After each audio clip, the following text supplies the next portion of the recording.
time on CBS. Like and follow News 1226 on Facebook for the latest up-to-date coverage near you. Closed captioning for this newscast brought to you by Hearing Associates of South Carolina.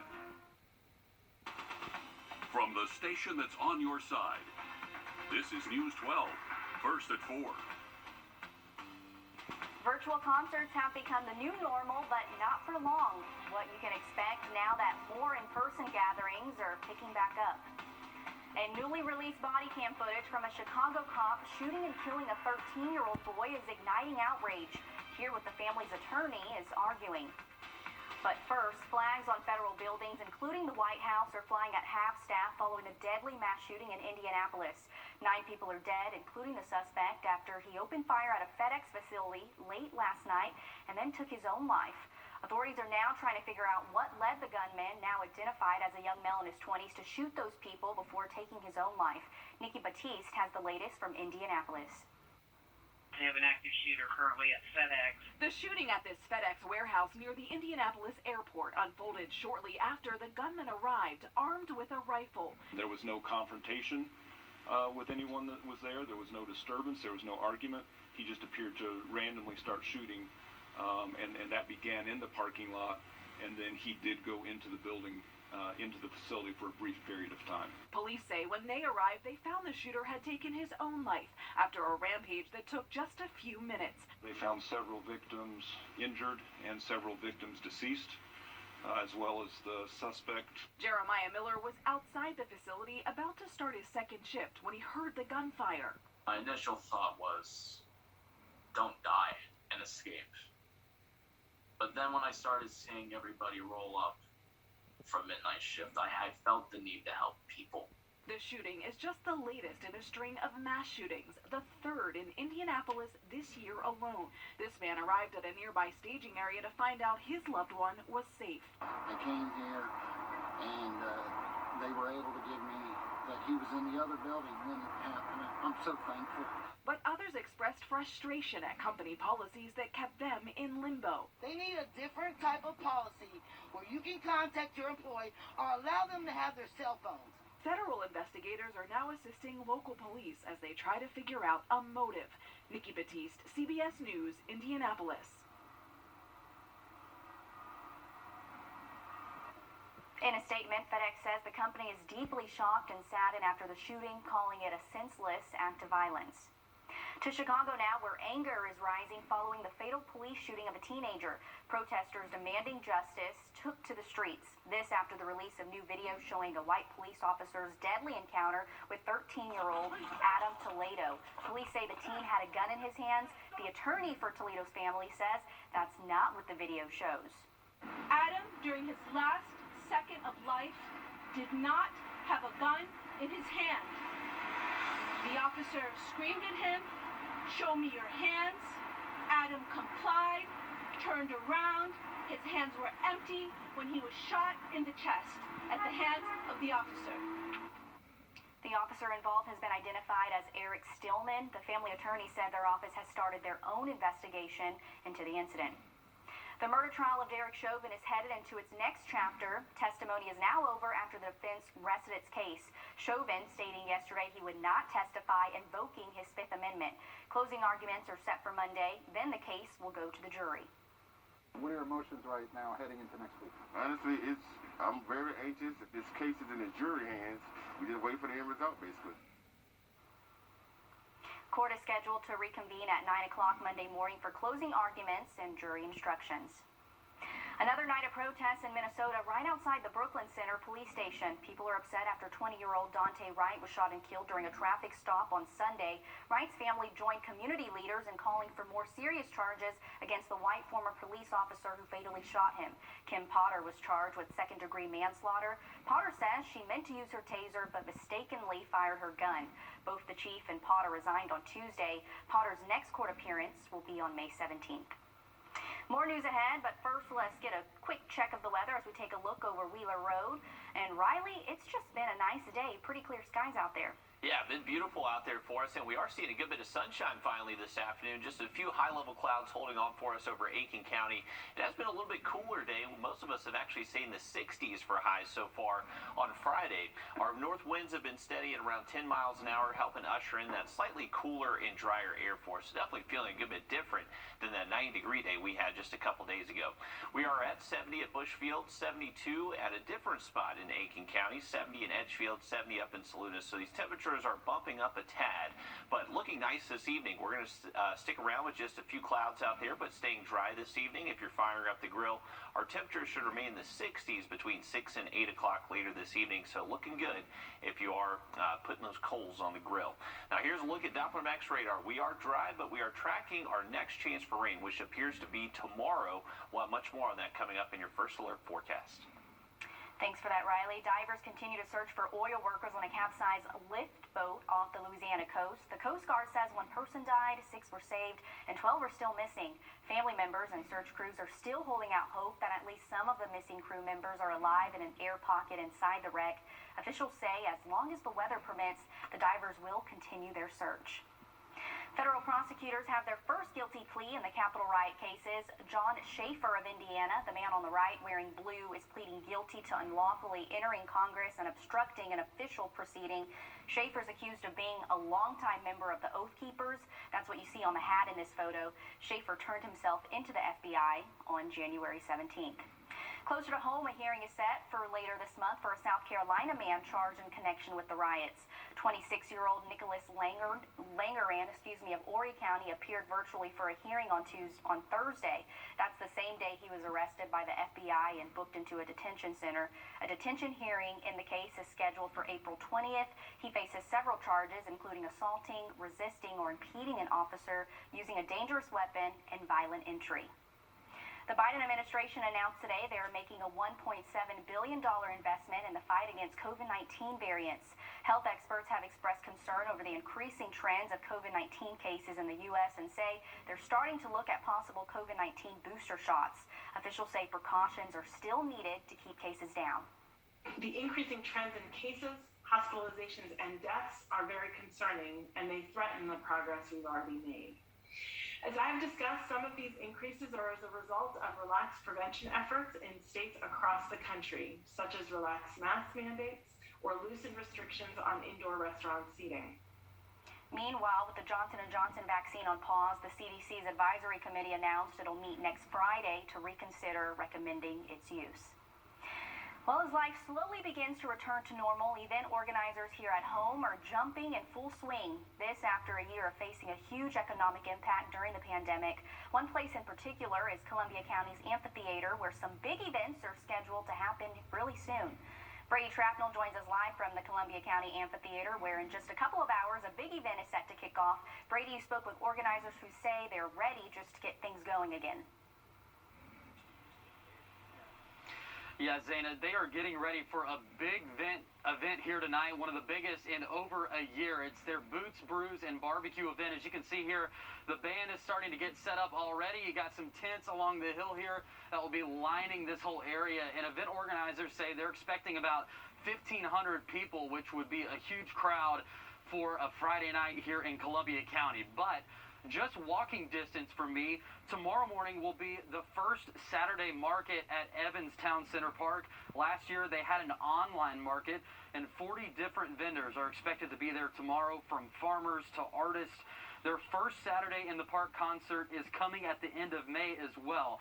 Now, local leaders hope these events bring the community back to life. We'll give it a much-needed jolt to the economy, especially with new businesses popping up all around this area of town. And tonight in the amphitheater, as I said, Columbia County is expecting 1,500 or so people. Our job is to do community events, to have the public and people out and about, and that was something you weren't really able to do. In addition to helping the economy, it just helps people's spirit.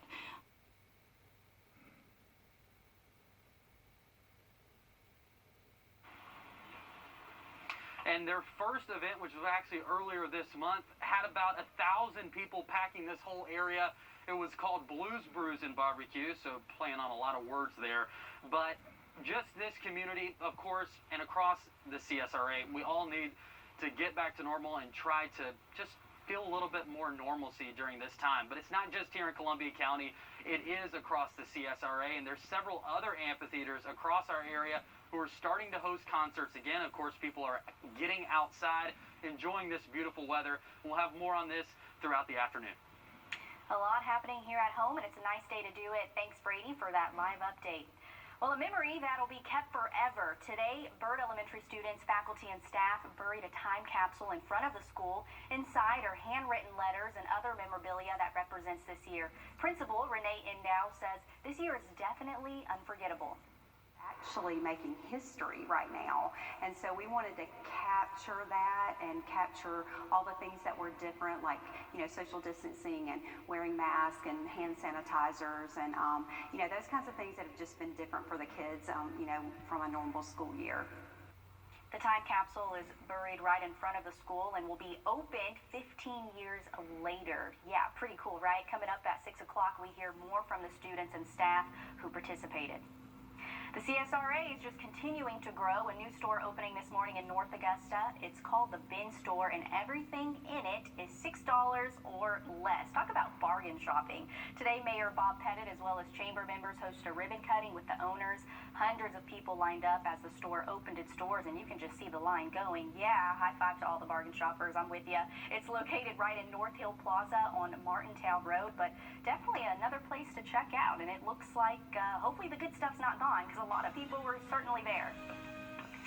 Still ahead, this is not a real person, but pretty close. Coming up, how technology is advancing and how these new robots are being used to help others.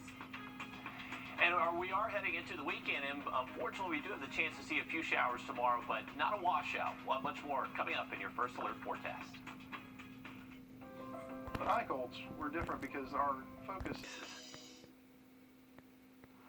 Check this out. Science fiction is one step closer to reality. The pandemic has created new uses for robots, and some are becoming more lifelike than ever. Elise Preston shows us how this new technology is being used to help others.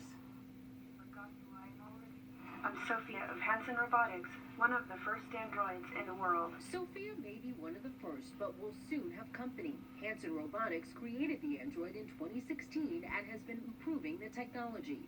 I've been very worried about COVID-19 lately. Sophia can now carry on a conversation.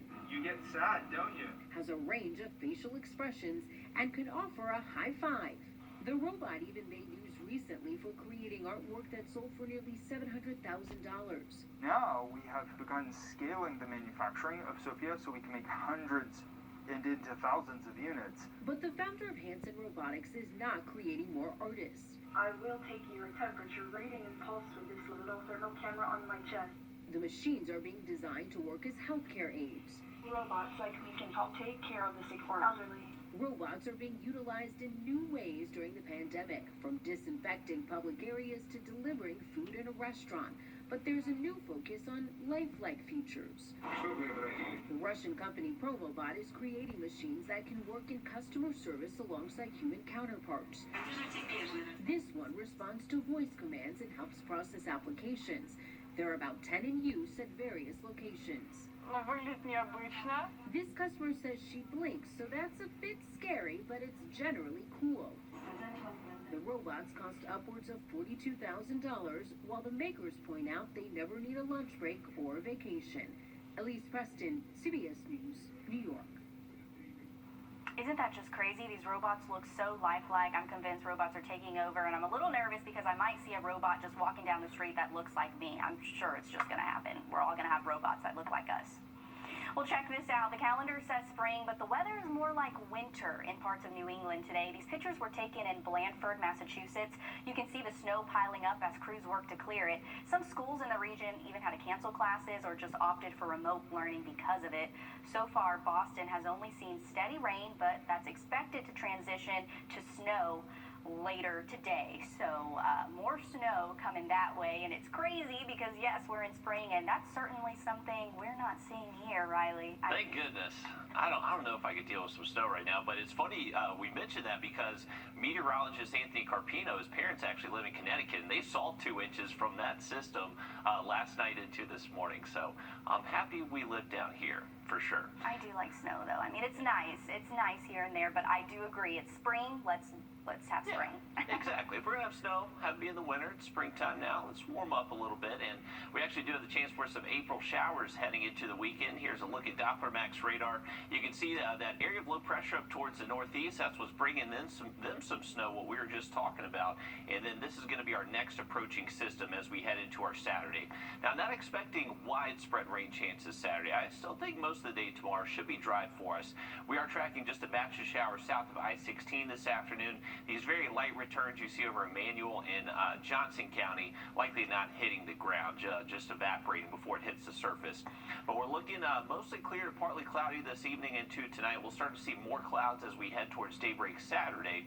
Not really anticipating much rain Saturday morning. Can't rule out a few raindrops, but I think we stay mostly dry for the first half of our Saturday, but it is going to be fairly cloudy, and that's going to help keep our temperatures a little bit cooler once again. Not expecting to really get out of the low 70s for high temperatures heading into tomorrow afternoon, unless you do live well south of Augusta. Now, here's your isolated to scattered rain chance later Saturday afternoon to Saturday evening. This will be thanks to an area of low pressure tracking through the region, but overall just not expecting a whole lot of rain. So I would keep your outdoor plans tomorrow. Just have a way to look at radar. Download our First Alert Weather Team app. You can track the radar there and just see if a quick passing shower is kind of moving close to you. But that should be the amount of what you'd have to worry about on Saturday. And then Sunday, still trending dry for us. We are expecting a dry Sunday with actually some sun trying to come out later into the afternoon for the second half of the weekend. But for your Saturday, it's going to be a mild start, waking up in the 50s tomorrow morning. High temperatures tomorrow, most likely staying close to 70 for us here in Augusta and northward. But our southern counties, if they do see a good bit of sun tomorrow, could be a little bit warmer. But as far as those rain chances go, not expecting anything too widespread. So I think if you have any plans to maybe hit the Augusta Canal, do some kayaking tomorrow afternoon, I think most of those activities should be generally dry. Just a lower rain chance heading later into the day, Saturday afternoon, and then the Saturday evening as well. If you have any lake plans tomorrow, just remember it is going to be cloudy up there. Water temps are still holding steady in the mid-60s, and forecasted highs up at the lake should be a little bit cooler than us here in Augusta, but overall, a mostly dry day at the lake tomorrow, but just watch out for a passing afternoon shower. And Sunday does look good for us. Monday, Tuesday as well, mostly dry there, and a little bit warmer by early next week before another cool down heads our way later next week, Thursday and Friday. Crowds gathering in Windsor today to pay their final respects to Prince Philip ahead of his burial tomorrow. The funeral is going to take place at the castle there, and 30 will attend due to COVID restrictions. But today, flowers, messages, and cards were laid in memory of the Duke. Young ones with their grandparents laid several bouquets along the historic Long Walk Street. Well, we felt that we wanted to come and pay our respects to the Duke, and mainly we're here for the Queen. You know, we feel so sorry for her, the same as we would for our own grandmothers and mothers. It's a long time to have been with somebody our whole life. While it is a scaled down service, hundreds of servicemen and women will get to take part in the funeral procession. SpaceX is gearing up for its third astronaut launch, and under a year after getting the green light from NASA, the Falcon rocket and Dragon capsule have been cleared for liftoff on April 22nd. 4 astronauts will be sent to the International Space Station. They're going to spend 6 months at the orbiting lab, replacing another SpaceX crew that's coming back home. This will be the first crew flight using a recycled Falcon and Dragon. Both were designed to reuse, but pretty cool stuff happening in space. Well, don't you just hate getting locked out of accounts because you can't remember your password or username? Yeah. Well, there's a trick around that when logging into one of the most popular social media sites. We're going to show you. What are people? I think it's safe to say one of the most frustrating things in all of the world is trying to remember usernames and passwords. With some accounts, you can just ask to change your password, but not with Facebook. Once you're locked out, you cannot log back in without the correct credentials. Jamie Tucker shows us a way around that. Yeah, most of us have been on Facebook so long, we don't remember the email address we used when we first signed up. We may also forget the username and password. And if you forget that, you can forget about getting back into your Facebook account, and Facebook won't help. But it does give you a chance to prevent being locked out of your Facebook profile forever if you take a step ahead of time. It's called Trusted Friends or Trusted Contacts. You pick 3 to 5 friends who you can call for help ahead of time. And if you're locked out, you're asked to contact or call your trusted contacts and ask them to visit facebook.com/recover. When they do, they'll be asked to make sure it's you trying to get access to the account. And once Facebook confirms that, it'll send that trusted friend a code. Once those trusted contacts send you their codes to confirm it's really you, Facebook will unlock your account. I don't know how many times I've heard people say they were locked out of their Facebook account because maybe a hacker or something like that, and they ended up having to start from scratch, a brand new Facebook account, losing everything.